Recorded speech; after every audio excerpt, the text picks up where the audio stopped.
आसनसोल अग्निकांड में 3 की मौत, निरसा के कोयला व्यवसायी बबलू सिंह भी शामिल। आसनसोल पश्चिम बंगाल के आसनसोल में एक दुखद अग्निकांड में निरसा के कोयला व्यवसायी बबलू सिंह, उनके ससुर वीरेंद्रनाथ चंद और सास गायत्री चंद की मौत हो गई है।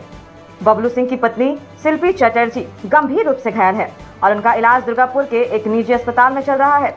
यह घटना आसनसोल नगर निगम के वार्ड संख्या 57 स्थित फतेहपुर स्वागतम रेजिडेंसी के हाउस नंबर B2 में देर रात करीब 11:30 बजे हुई।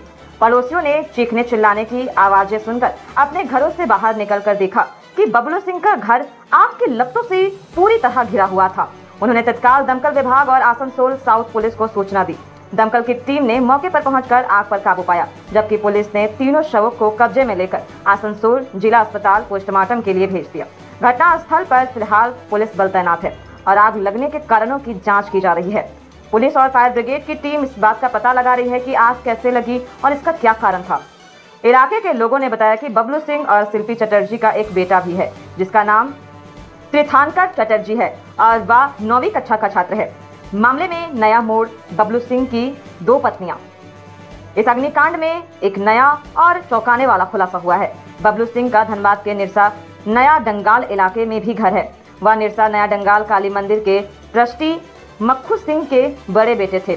बताया जा रहा है कि निरसा में उनकी पहली पत्नी और उनके 2 बेटे और एक बेटी रहती है, जबकि आसनसोल में वह दूसरी पत्नी के साथ रहते थे। इस जानकारी के सामने आने के बाद आसनसोल में हुई इस अग्निकांड और 3 मौतों का रहस्य और भी गहरा गया है। पुलिस ने इस मामले में गहन जांच शुरू कर दी है। परिजनों का रो रो कर बुरा हाल है। तीनों शवों का पोस्टमार्टम जारी है। রাত্রে 11:30টার সময় এরকম আমরা খবর পেয়েছি ঘরে আগুন লেগেছে বলে, তো এসে সবাই গ্রিলটা ভেঙে ওনাদের বার করা হয়েছে। ফায়ার ব্রিগেড এসছে, পুলিশ এসছে, তারপরে ওরা নিজের কাজ করেছে। কতজন থাকতো বাড়িতে? বাড়িতে 4 জন ছিল, একজন ছেলে যে হোস্টেলে থাকতো। এখানে ভাড়াতে থাকতো না নিজের বাড়ি? নিজের বাড়ি। নিজের বাড়ি।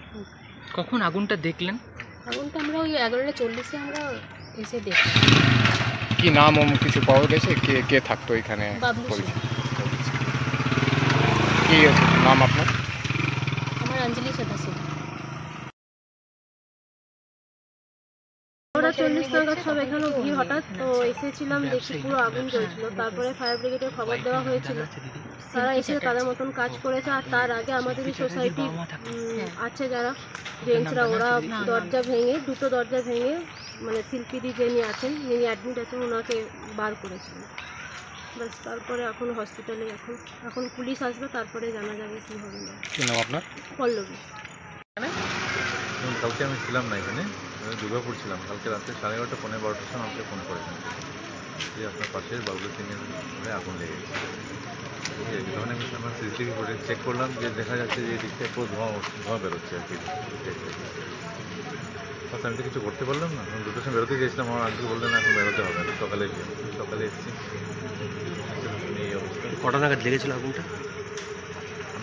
আমি খবর পেয়েছি 11:30 পৌনে 12টা। আপনি বেরিয়ে এসেছিলেন? না, আমাকে ফোন করেছি, আমি তো ছিলাম না, তাহলে দুর্গাপুর ছিল। কি নাম আপনার? অজয়।